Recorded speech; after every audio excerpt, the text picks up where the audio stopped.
Hello tout le monde, on se retrouve pour un épisode un peu spécial de la saison 2 de You All Podcast qui aborde de manière générale la grande thématique de la santé mentale. Et aujourd'hui, je me retrouve juste moi, donc Isaline, pour mon épisode en solo. C'est un exercice qu'on s'est donné à faire avec Marie, du coup, pour cette saison-là, parce qu'on s'était dit que ça pourrait être intéressant et un peu plus à cœur ouvert que de partager des thématiques personnelles qui nous tenaient à cœur et qu'on avait envie d'aborder seul. Donc me voilà pour cet épisode en solo, en cavalier seul. Je suis hyper intimidée par l'exercice aussi. Je crois que Marie l'a été parce que son épisode est déjà sorti au moment où j'enregistre le mien actuellement. Et c'est vrai que pour être une pipelette, je suis une pipelette, ça y a pas de problème. Mais c'est vrai que là, c'est un exercice que de le faire face à personne, même pas face à une autre personne dans une discussion, ni même face à un public. Juste moi face à mon micro et ma caméra, parce que je me filme évidemment pour pouvoir vous partager ça aussi en vidéo. Donc, c'est parti. J'ai voulu, dans cet épisode, aborder la notion des deuils. Et oui, je parle bien des deuils au pluriel. Et alors, disclaimer, je vais parler de ma vie personnelle en long, en large et en travers dans cet épisode. Si c'est quelque chose qui peut vous gêner, n'écoutez pas l'épisode parce que je base justement tous mes propos à propos des deuils sur des éléments de ma vie personnelle. J'ai voulu aborder la notion des deuils parce que on pense à tort que les deuils ne concernent que les décès, on va dire, d'êtres humains ou d'animaux, les décès de manière générale, alors que le deuil, c'est tellement plus que ça. Le deuil, c'est une perte, on va dire. Et des pertes, on peut en avoir de plein de façons différentes, on peut en vivre dans plein de contextes, de plein de manières. Et je voulais un peu vous parler de différentes formes de deuil qu'on peut vivre à travers justement des éléments de mon histoire. Donc là, c'est vraiment un épisode à cœur ouvert dans lequel je me lance et j'espère que ça vous parlera et que vous pourrez vous identifier à mon histoire et à cette notion des deuils.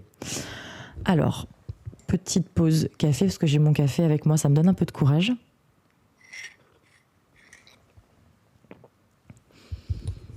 Alors, je vais aborder cet épisode dans l'ordre chronologique de ma vie et du coup à chaque fois à travers un exemple de deuil. Ce qu'il faut savoir, c'est que j'ai commencé ma vie en faisant assez rapidement le deuil d'une enfance entre guillemets normale. Parce que, ce qu'il faut savoir, peut-être que certaines d'entre vous le savent, mais j'ai une grande sœur qui est handicapée, donc qui est atteinte de trisomie 21, donc un troisième chromosome dans la paire des chromosomes 21, et ce qui lui a donné à la naissance un retard intellectuel, on va dire les caractéristiques physiques typiques d'une personne atteinte de trisomie 21, un retard un peu de croissance globale, et d'évolution affective, émotionnelle, intellectuelle, cognitive, globale. Du coup, c'est ma grande sœur. On a à peine 11 mois d'écart. Donc, on a littéralement grandi ensemble. Et ensuite, ma petite sœur est arrivée. On a 1 an d'écart. Donc, on est arrivé à 3 ans, à 1 an d'intervalle chacune, au sein de la famille. Et en fait, j'ai rapidement compris, en étant enfant, que les autres considéraient ma sœur comme étant anormale. Ça, je l'ai très rapidement compris. Je me souviens, j'ai des souvenirs très vifs en primaire où des personnes se moquaient de ma sœur, la regardaient comme si c'était un alien, etc. Et donc, j'ai assez rapidement fait le deuil d'une enfance entre guillemets normale parce que avoir une sœur handicapée, ça impliquait beaucoup de choses que des familles sans enfants handicapés ne pouvaient pas comprendre et ne pouvaient pas vivre.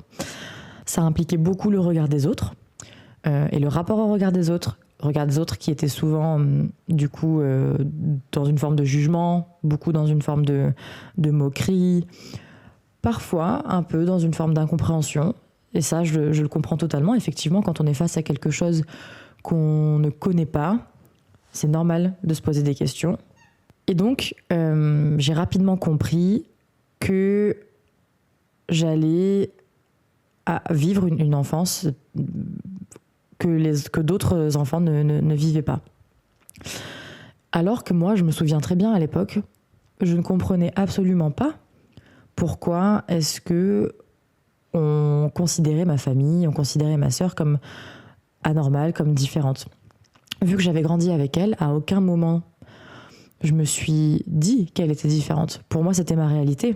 Pour moi, c'était mon environnement de base, mon environnement dans lequel je me construisais. Et c'est en arrivant à l'école, surtout. Donc je pense que c'était en primaire. Donc ce qu'il faut savoir, c'est que ma grande sœur n'a jamais été dans le système scolaire classique. Mais elle était souvent dans les parages. Elle était souvent là aux événements scolaires, aux kermesses, etc. Elle venait souvent nous chercher avec mes parents, etc. Donc elle était vue, on va dire, de mes camarades d'école. Et j'ai très rapidement, surtout à partir de la primaire, eu affaire à des personnes, forcément à d'autres enfants, qui jugeaient cette différence. Et parce que malheureusement, on ne leur a pas appris à connaître la différence. Et avec du recul, effectivement, en tant qu'adulte, je comprends aujourd'hui que le gros problème à ce niveau-là, c'est d'abord l'éducation. L'éducation de la famille, l'éducation des parents, l'éducation des professeurs. Parce que les enfants, ils n'y peuvent pas grand-chose s'ils ne sont pas éduqués à la différence. Ils n'ont pas les ressources, ils n'ont pas le libre arbitre suffisant pour aller eux-mêmes s'éduquer à la différence, sachant qu'on vivait à une époque en primaire où il n'y avait pas encore de téléphone, de smartphone. Alors si, il y avait des téléphones, pardon, mais il n'y avait pas de smartphone, il n'y avait pas ce rapport qu'on a à Internet et à la visibilisation, on va dire, des différences de manière très accessible aujourd'hui. Et donc, là, actuellement, je blâme, entre guillemets, vraiment l'éducation. L'éducation des parents, l'éducation du système enseignant, et même l'éducation sociétale à la différence. Parce que c'était pas une époque où on en parlait beaucoup, c'était pas une époque où c'était visible, ou alors quand c'était visible, par exemple, j'en sais rien, à la télé ou autre, c'était souvent avec des éléments extrêmement stéréotypés, extrêmement clichés, et qui venaient nourrir en fait une vision un peu monstrueuse des personnes handicapées comme ma sœur. J'ai souvent eu cette impression que les personnes autour de moi, quand j'étais plus jeune, considéraient ma sœur comme un monstre. Et donc, par extension, considéraient peut-être un peu notre famille comme une famille un peu bizarre, un peu monstrueuse, un peu étrange.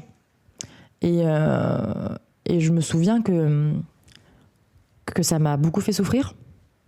J'étais très en colère. Très en colère contre le manque de compréhension, le manque de volonté de poser des questions et de s'informer de la part des gens et même des enfants, même si je sais qu'aujourd'hui c'est pas tant leur faute, même si en grandissant je pense qu'on peut poser des questions plutôt que de directement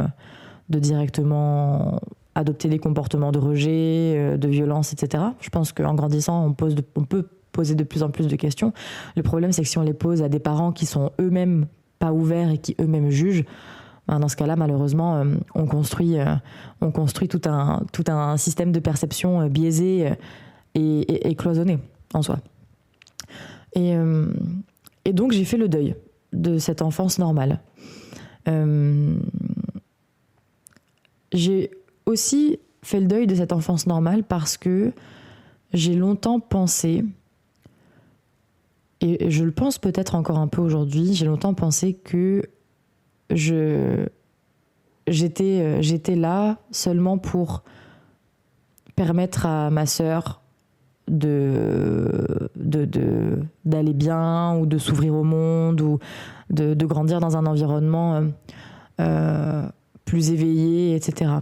J'avais l'impression d'être là pour réparer quelque chose. J'ai longtemps en fait pensé, je me suis longtemps identifiée au film, et à chaque fois j'oublie le nom.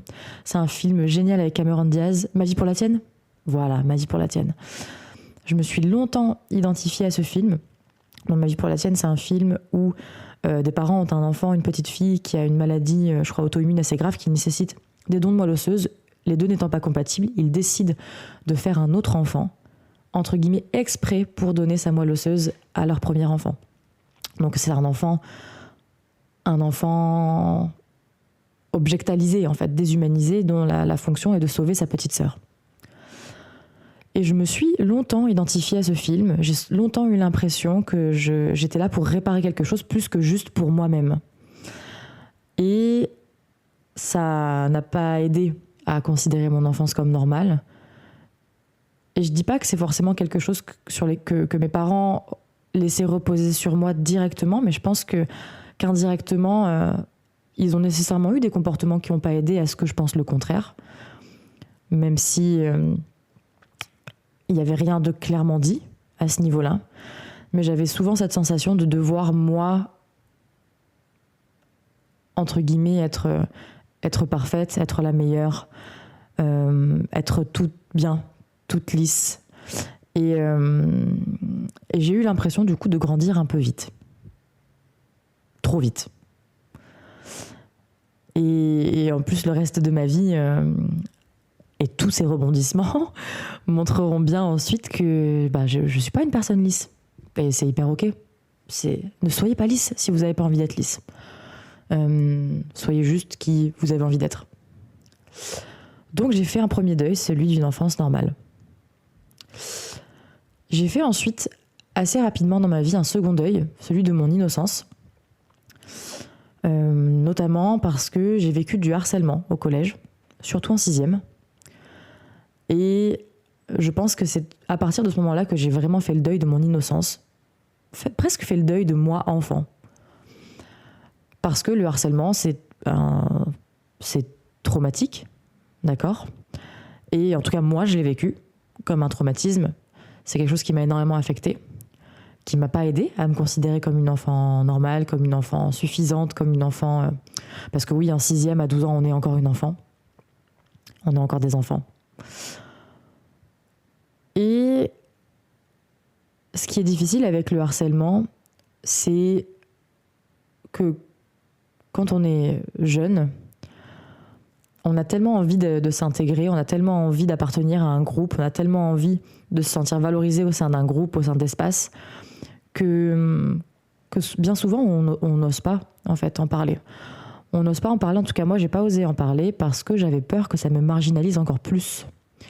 J'avais peur que ça m'isole encore plus. J'avais peur que ce soit pire, si j'en parlais. Et je pense qu'une part de moi avait peur aussi qu'il se passe rien. J'avais pas vraiment d'amis ou très vaguement. Ça a été mieux après la suite du collège, dans la suite du collège, heureusement. Mais je pense qu'à ce moment-là, j'ai vraiment fait le deuil de mon innocence et de mon moi enfant. Parce que nécessairement, en tout cas pour ma part, donc là je vais vraiment parler de mon vécu, cette période de harcèlement, elle a généré un profond mal-être chez moi. Donc avec des idées noires, une profonde tristesse, etc., des comportements autodestructeurs. Et en attendant, il fallait quand même exister. Il fallait quand même faire sa vie, il fallait quand même avancer, quoi. La vie, elle s'arrêtait pas en fait, la terre s'arrêtait pas de tourner, entre guillemets, parce que moi là de suite j'avais mal. Et en même temps, je pense que c'est ce qui m'a permis de continuer à avancer, de voir que la terre, elle s'arrêtait pas de tourner, de voir que j'existais quand même dans les yeux de certaines personnes. Donc je faisais de l'athlétisme, heureusement, donc j'avais mon club d'athlétisme, donc j'étais quand même entourée de ce côté-là. J'avais aussi ma famille, etc. Donc c'est ce qui m'a permis, je pense, d'avancer. Et également, une professeure au collège, Mireille, je pense pas qu'elle écoutera ce podcast, mais je pense vraiment qu'elle m'a sauvé la vie, honnêtement, à ce moment-là. Parce qu'elle m'a pris sous son aile, elle a compris que j'étais un peu isolée, et elle m'a littéralement pris sous son aile. On se voyait hyper régulièrement au collège, même parfois en dehors. Elle me donnait des choses à faire de mon côté, des choses des livres à lire. Elle était d'une douceur et d'une bienveillance incroyable. Et je pense vraiment qu'elle a participé à me sauver, clairement, dans cette période-là. Je pense souvent à elle, vraiment hyper souvent. Encore hier, j'ai pensé à elle. Et honnêtement, je ne sais pas vraiment où je serais sans elle. Je pense qu'elle m'a permis de traverser ce deuil en me considérant, en me faisant sentir comme étant vue et comme étant appréciée. Donc Mireille, vraiment merci. Je ne saurais pas quoi dire d'autre. Merci. Quelques années plus tard, donc fin collège, début lycée, j'ai fait un autre deuil. J'ai fait le deuil d'être normale, entre guillemets. J'ai fait le deuil d'être normale parce que j'ai commencé à comprendre que j'étais pas hétérosexuelle. Donc j'étais pas la petite fille lisse que j'avais l'impression que mes parents voulaient que je sois. Et que mes parents voulaient que je sois quand même un peu, on va dire les choses. Même si ça a beaucoup évolué aujourd'hui. Donc j'ai fait le deuil d'être quelqu'un d'être une jeune ado normale parce que j'ai commencé à découvrir mon homosexualité, tout simplement. Même si à l'époque c'était pas si simple, parce que ce qu'il faut savoir c'est que j'étais dans un pôle sportif de haut niveau, donc j'étais en internat en sport-études, donc entourée de sportifs, et on le sait, dans le milieu du sport, l'homosexualité de manière générale est extrêmement tabou. Ça l'était encore plus à l'époque, même si aujourd'hui ça l'est de moins en moins, et c'est super de voir des gens prendre la parole à ce sujet. À l'époque, c'était pas le cas. Et donc, j'ai commencé à me poser toutes ces questions au sein d'un endroit qui me laissait penser qu'ils n'allaient pas accepter que je me pose toutes ces questions. Et en même temps, j'y ai rencontré des personnes qui m'ont permis de traverser ce deuil, d'être une enfant normale dans le moule hétéronormatif, parce que j'ai rencontré beaucoup d'autres personnes qui n'étaient pas hétérosexuelles au sein de cet internat.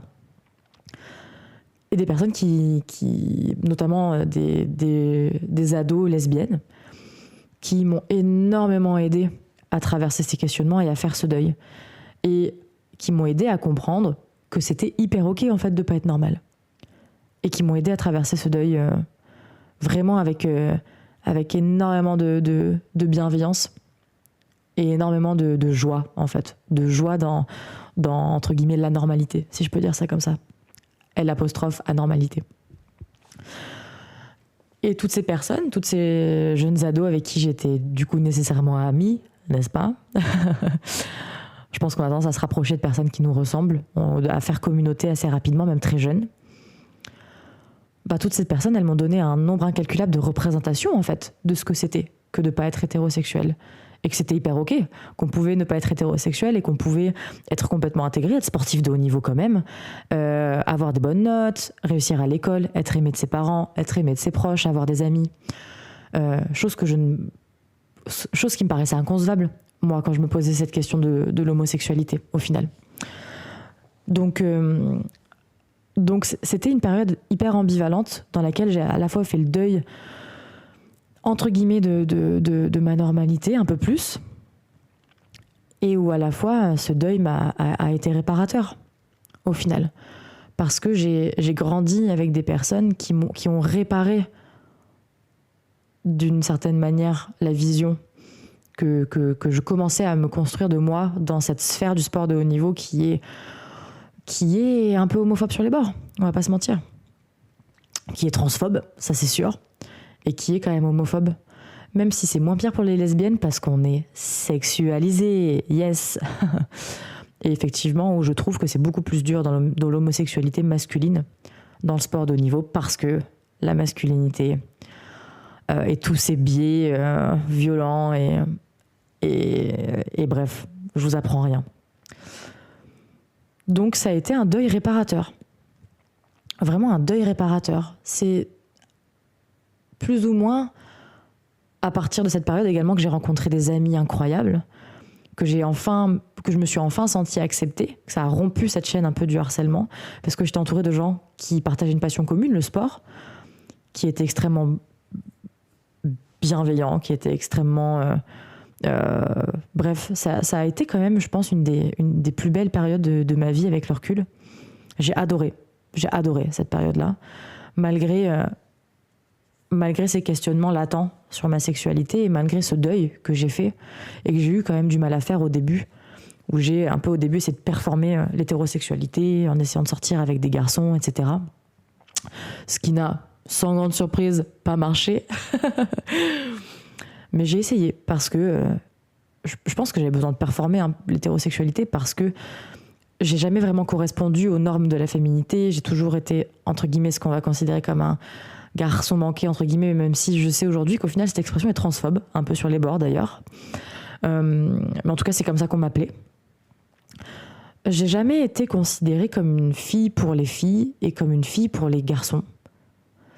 J'ai souvent été considérée comme le garçon manquait de service pour les filles, et j'ai jamais été considérée comme une fille par les garçons parce que j'étais trop masculine. J'ai toujours été considérée comme leur poteau, quoi.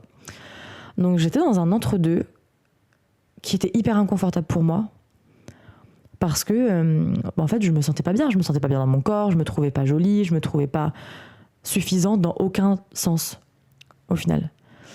J'étais pas suffisamment garçon pour être un garçon et j'étais pas suffisamment fille pour être une fille.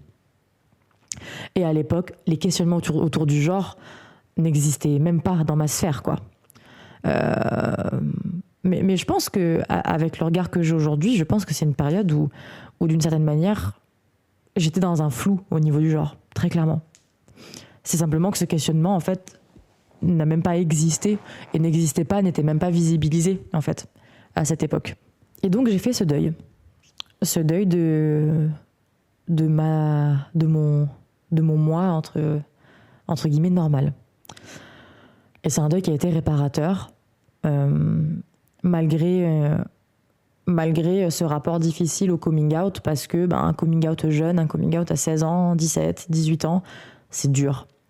C'est dur parce que c'est risqué, parce qu'on n'est pas indépendant financièrement, parce qu'on n'a pas encore toutes les ressources pragmatiques et émotionnelles pour faire face à du potentiel rejet. Donc je pense que voilà, je sais pas si on en parle assez d'à quel point c'est dur de faire un coming out jeune. Je dis pas que c'est facile de faire un coming out moins jeune, hein. Attention qu'on s'entende, mais quand on a 16 ans, on a tellement peu de ressources. On n'a pas de ressources financières, on a peu de ressources émotionnelles, on a peu de ressources, voire pas de ressources matérielles. Donc c'est un risque, on peut vraiment tout perdre. Je trouve qu'on peut plus perdre. Peut-être que je me trompe, en tout cas moi dans mon vécu j'avais l'impression que j'avais plus à perdre, mais qu'en même temps ça me paraissait inconcevable de pas en parler et de me cacher.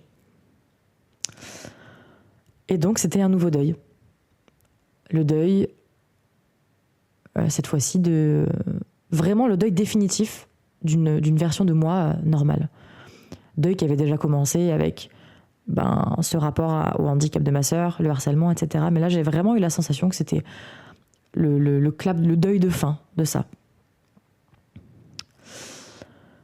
Dans cette période-là, encore une fois quelques années plus tard, 1 ou 2 ans plus tard, j'ai fait un autre deuil qui lui a été vraiment difficile, qui lui a pas été réparateur. C'était le deuil de ma carrière sportive.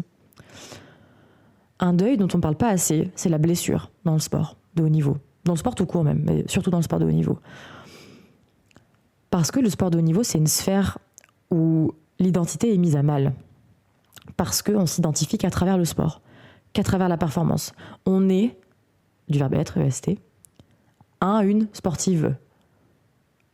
C'est tout ce à quoi on s'identifie. On se lève sport, on mange sport, on dort sport, on s'entraîne 1-2 fois par jour, on a des compétitions le week-end. Notre vie, c'est le sport. On est valorisé par rapport à nos performances, on est valorisé par rapport à nos résultats. Notre corps est une machine allouée à la performance. Notre corps est mis à mal, très clairement. Et puis on se blesse, et puis on peut se blesser. Et on peut tout perdre.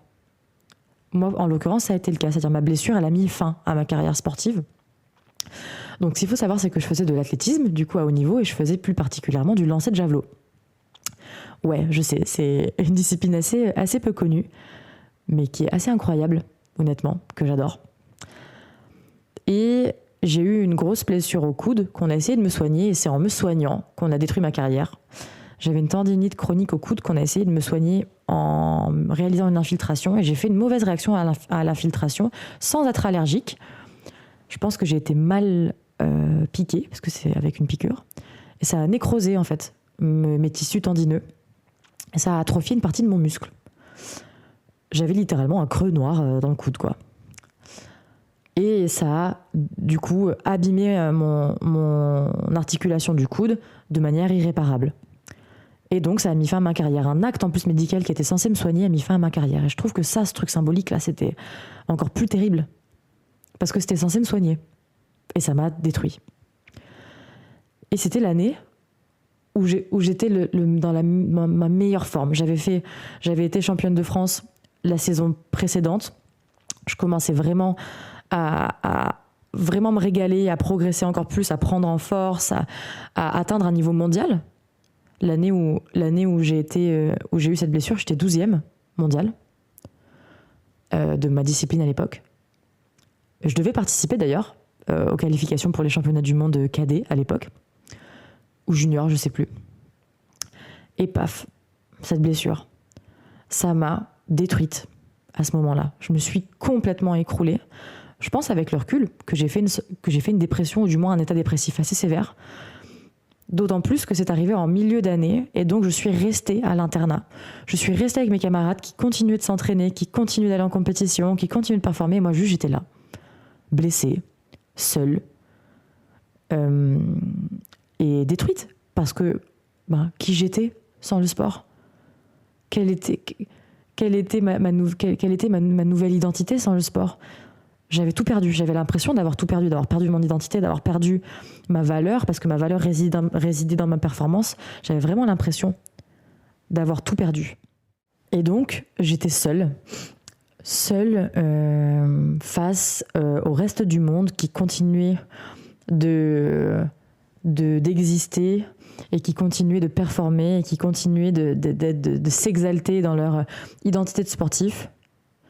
Face à moi, spectatrice de tout ça.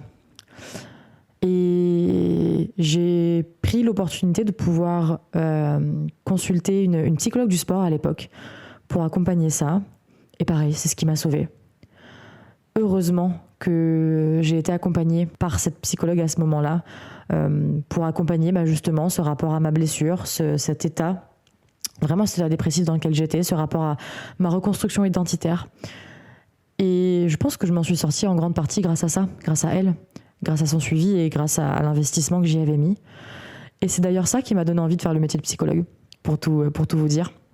Elle m'a tellement aidée à traverser ce deuil, correctement, à traverser ce deuil qui était au début tellement destructeur, que ça m'a donné envie de faire pareil. J'ai trouvé ça tellement incroyable de pouvoir faire un travail qui permettent aux gens de traverser les choses de manière plus sereine, de manière plus sécure, et de manière moins traumatique, que j'ai voulu faire la même chose.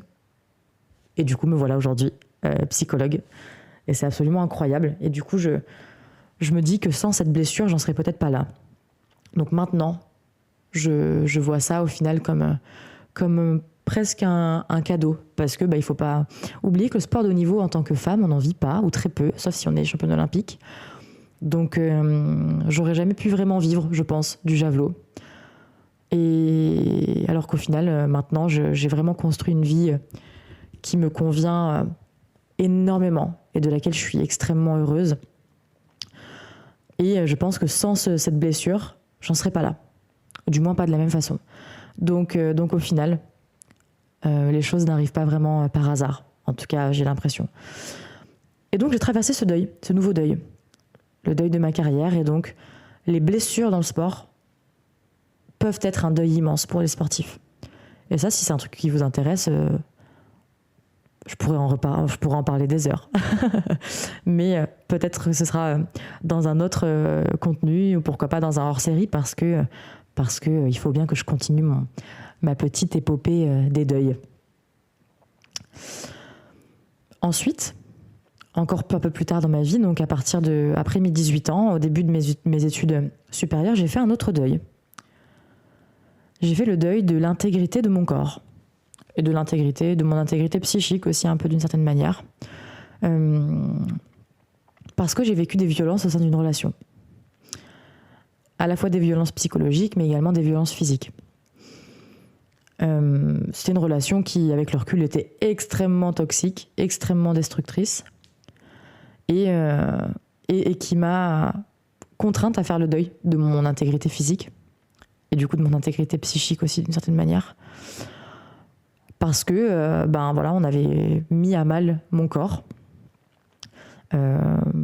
avec des coups. En tout cas, on a malmené mon corps. Et à l'époque, je crois qu'il y avait une partie de moi qui trouvait ça un peu, entre guillemets, normal. C'est assez effrayant d'ailleurs de le dire comme ça.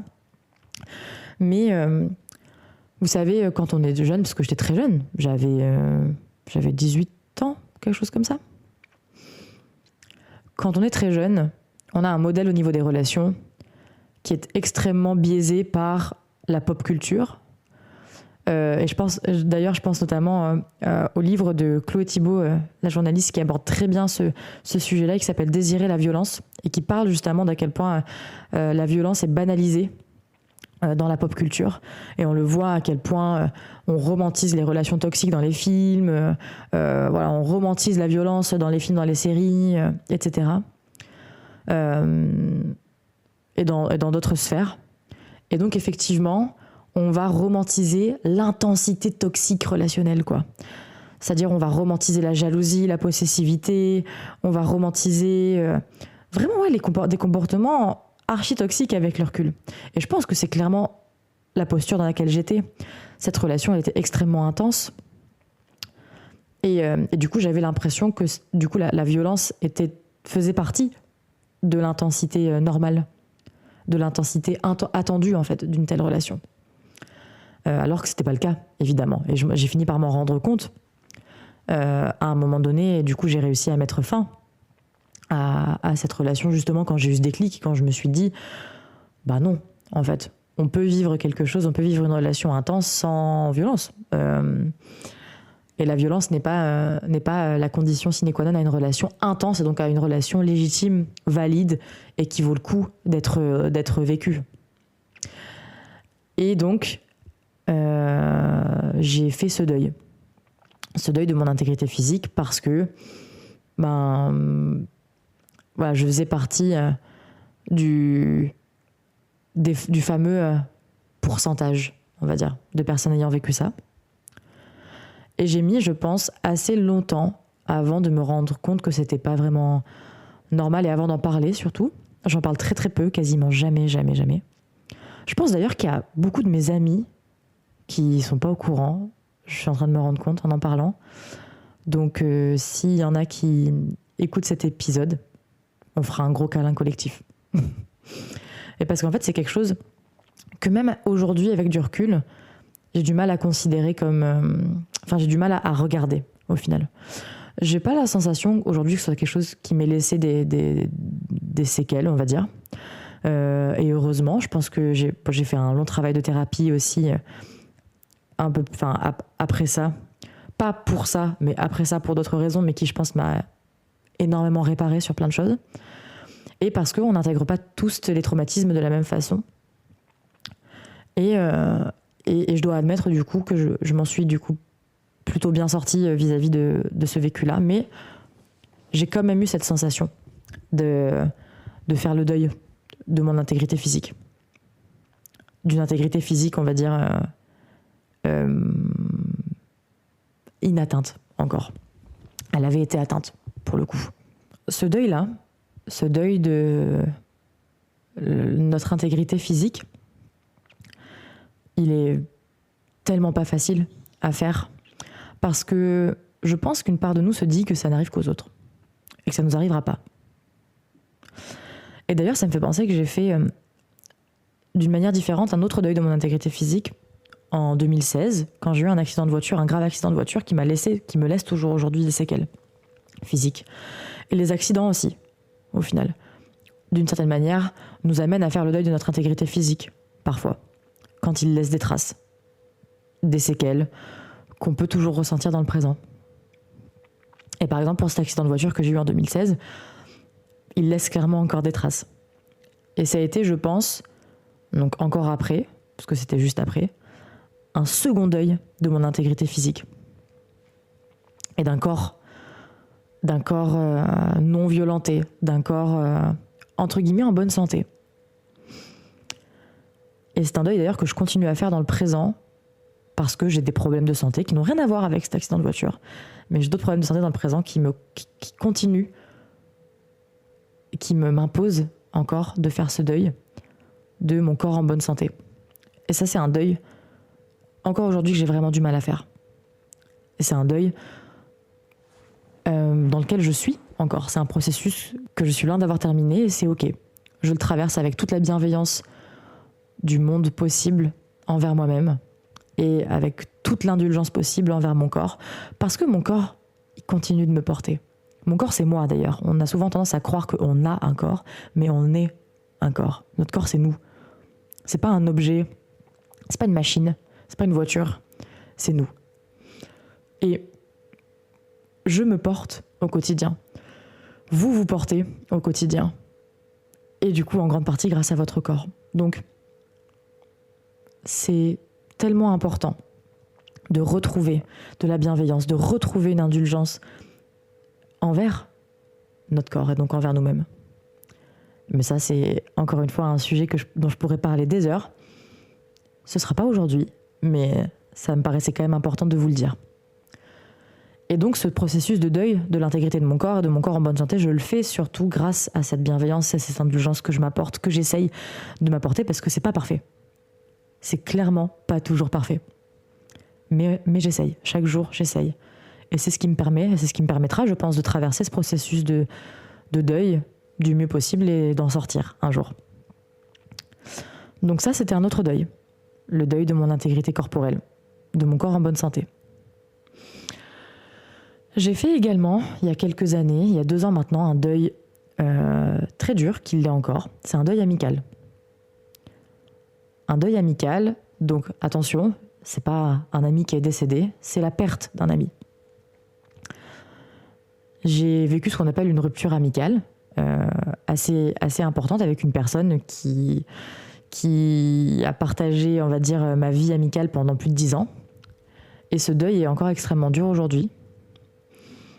Et on parle pas assez des deuils amicaux, je trouve. Ils font partie de la vie. Les amis, ça va, ça vient. Ça peut rentrer dans notre vie comme ça peut en sortir et c'est OK. C'est OK de pas avoir des amitiés qui durent toute la vie, ça c'est clair. Mais il y a des ruptures amicales qui sont plus difficiles que d'autres, notamment lorsque la personne prenait beaucoup de place, lorsque la personne en fait a été là longtemps, par exemple, ou lorsque c'était tout simplement intense, par exemple aussi. Et en même temps, ce deuil, il est autant destructeur que réparateur. Et ça, je le comprends aujourd'hui. Et d'ailleurs, il est au final plus réparateur qu'autre chose parce qu'il était nécessaire. Et donc, j'essaye de regarder ce deuil avec le plus de bienveillance possible, même si c'est pas tous les jours facile, parce que c'est compliqué. C'est une histoire compliquée. Mais je pense que, surtout quand on est jeune, on change tellement que c'est normal de prendre des chemins différents. Et c'est difficile à accepter. Je pense que ça a été moins difficile à accepter pour moi, et c'est ce qui m'aide aujourd'hui. Mais c'est une période, notre jeunesse, on va dire de nos 15 à nos 25 ans, c'est une période dans laquelle on change tellement que c'est normal d'avoir des valeurs qui s'éloignent de celles de nos amis, c'est normal d'avoir des projets qui s'éloignent de ceux de nos amis, parce qu'on évolue tellement. Notre personnalité, elle continue de se construire, elle continue de s'affirmer, nos limites aussi. Et les limites que j'avais quand j'avais 15 ans, elles n'étaient plus les mêmes quand j'avais 25 ans. Et parfois, ça veut dire que les choses doivent se terminer. Parce que nos limites, elles changent et parce que les personnes en face ne sont pas forcément prêtes à les accepter. Les personnes en face ne sont pas forcément prêtes à accepter qu'on change, qu'on évolue, qu'on développe des projets, qu'on s'éloigne, qu'on rencontre d'autres personnes, qu'on ait des besoins qui changent, que les choses changent. Je pense qu'il y a malheureusement des personnes qui sont plus effrayées du changement, qui ont plus de résistance au changement. Et donc, il faut réussir à accepter à un moment donné, parfois, que les routes prennent des directions différentes. Et c'est ce que j'accepte aujourd'hui, et c'est extrêmement réparateur parce que, en fait, je me sens libérée, au final, par ce choix, par ce deuil amical. Je me sens libérée. Et même si c'est pas facile, ce qui est arrivé après vaut tout l'or du monde. Parce que depuis, je vole, on va dire, de mes propres ailes. Et ma vie a tellement changé, en bien, en mieux. Même si ça a été extrêmement difficile, et c'est pour ça que ce deuil il a été extrêmement réparateur. Et même si c'est une décision qui est difficile à prendre, quand vous sentez que vous vous sentez enfermé dans une relation, quelle qu'elle soit, quand vous sentez que ça vous tire plus vers le bas que vers le haut maintenant, même si ça a pu vous tirer vers le haut avant, et le but c'est pas de cracher dans la soupe, mais si les choses changent, si vous sentez que vos besoins sont plus écoutés, si vous sentez que vos limites sont plus respectées, il faut que quelque chose change.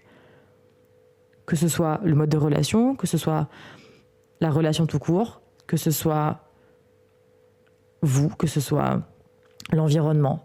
Il faut que ça change. Parce que à aucun moment, c'est OK pour vous de souffrir. Et à aucun moment, ça a été OK pour moi de souffrir autant. Et donc, j'ai mis un coup de pied dans la fourmilière et j'ai effectué des changements. Des changements qui aujourd'hui ont été extrêmement réparateurs et extrêmement constructifs pour moi.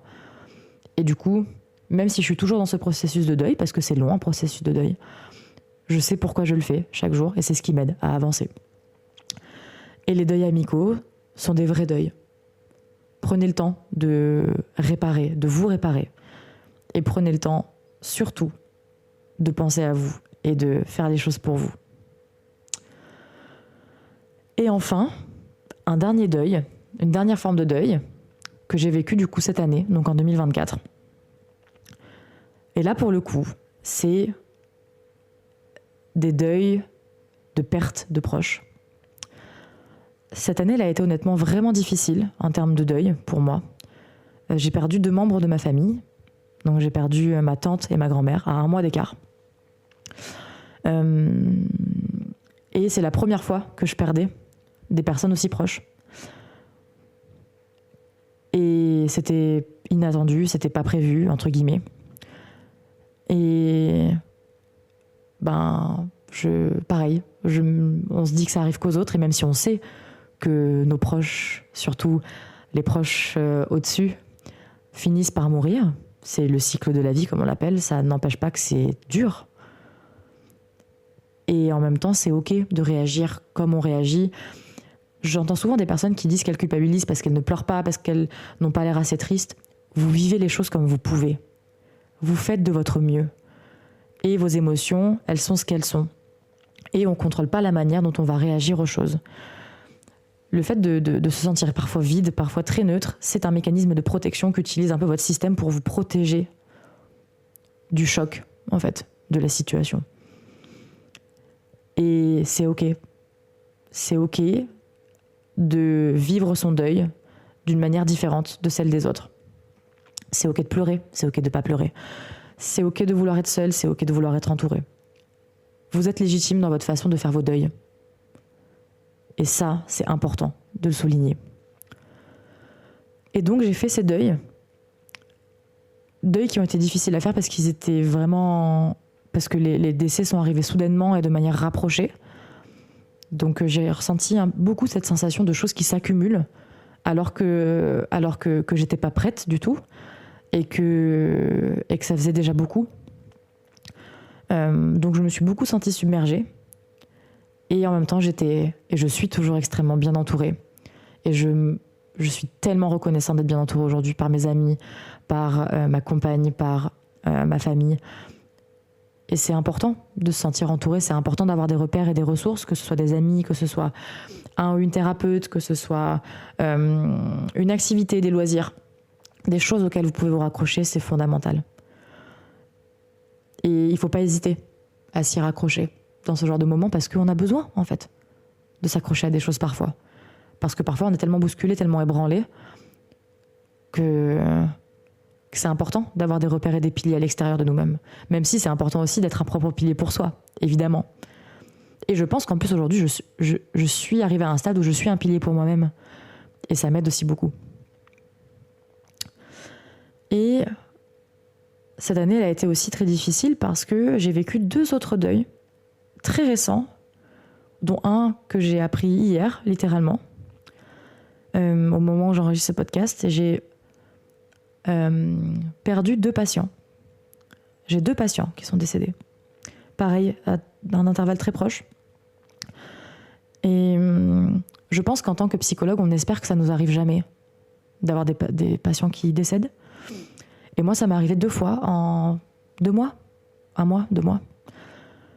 Et là, par contre, c'est un peu un coup de massue, pour plusieurs raisons. La première, c'est que je pense que, encore une fois, c'est un truc qu'on ne souhaite jamais voir arriver en tant que psy, en tant que thérapeute, en tant qu'accompagnant. Et là, ça m'arrive extrêmement tôt dans ma vie professionnelle. Ça fait 3 ans et demi que je pratique. Et en même temps, forcément, je me refais le film. Et même, c'est très irrationnel, mais c'est tellement naturel de me demander ce que j'ai pu manquer, si j'ai pas fait assez, si j'ai pas été assez. Même si je sais qu'il n'est absolument pas question de moi rationnellement et que je ne suis pas le centre du monde et que je n'étais pas loin d'être le centre, on va dire, de leur vie, à eux. Mais c'est inévitable d'avoir ce genre de pensée rationnelle. Et là, je suis un peu dans le dur, on va dire, vis-à-vis de ça, en ce moment, parce que c'est très récent. Et pareil, ça s'ajoute, ça s'additionne. Et j'étais absolument déjà pas prête du tout à le vivre la première fois. Et j'étais encore moins prête à le vivre la deuxième fois, hier, du coup. Et d'où je trouve vraiment le fait que cet épisode tombe à pic. Est-ce que je l'enregistre aujourd'hui? Ce qu'il faut savoir, c'est que j'ai retardé l'enregistrement de cet épisode parce que je pense que j'étais un peu dans une forme d'évitement. Et au final, le fait de l'avoir retardé, ça me permet aujourd'hui de vous parler de tout ça, alors que j'aurais pu ne pas vous en parler, parce que ça aurait pu juste ne pas encore être arrivé. Donc, comme quoi. Et donc, une autre forme de deuil. Processus dans lequel je suis encore, dans lequel je suis juste au début pour ce deuil-là. Et j'en parle. Là, pour le coup, c'est pareil, j'en parle, je ressens le besoin d'en parler, je ressens le besoin de pas garder ça pour moi et de pas me sentir seule face à ça. Et en même temps, c'est important de laisser la culpabilité de côté parce qu'on n'y est pour rien. Quand on perd un proche, quand on perd quelqu'un, on n'y est pour rien. Ça n'est pas de ma faute, ça n'est pas de votre faute. Et donc, vous avez pu voir que des deuils, il y en a de toutes sortes. Des deuils amicaux, des deuils de l'intégrité du corps, des deuils de l'enfance, des deuils de proches, les deuils. C'est important de considérer ces pertes-là comme des vraies pertes à accompagner et comme ce qu'elles sont, en fait. C'est important d'en avoir conscience, c'est important de les visibiliser, c'est important d'en parler. Donc si c'est des choses que vous avez pu vivre au cours de votre vie, déjà, j'espère que ça a pu vous apporter un peu plus d'informations et même un peu de réconfort, le fait que j'en ai parlé aujourd'hui. Et d'ailleurs, mes DM sont ouverts sur les réseaux si ça fait écho, donc n'hésitez pas. Et n'hésitez pas également à nous parler aussi un peu de vos expériences sur les différents réseaux de You All. Ça nous fait toujours énormément plaisir de pouvoir avoir vos retours sur les sujets qu'on aborde. Et je suis super contente d'avoir pu parler de ça aujourd'hui. J'espère que c'est un sujet qui va faire écho et qui vous aura même ne serait-ce que éduqué, appris quelque chose. Fait découvrir une notion sous un angle un peu plus large et un peu plus exhaustif. Et je suis super contente d'avoir fait cet exercice. Là, ça m'a fait beaucoup de bien. Je me sens bien. J'espère que ça vous aura plu. Et c'est OK de vivre des deuils. Donc, n'hésitez pas à vous apporter beaucoup d'autocompassion et énormément de bienveillance lorsque vous traversez ce genre de processus, quel qu'il soit, qu'importe le deuil. J'espère que vous avez aimé cet épisode, j'espère qu'il vous aura plu. N'hésitez pas à nous faire vos retours et à soutenir notre travail en vous abonnant à notre podcast, en le notant, en laissant des petits commentaires sur nos réseaux et sur les différentes plateformes d'écoute. Et cet épisode, il signe la fin de la saison 2 de You All. J'espère que la saison vous aura plu. Et on se retrouve très bientôt pour une prochaine saison, et même peut-être pour des hors-séries. Prenez soin de vous, et je vous dis à très vite. Salut!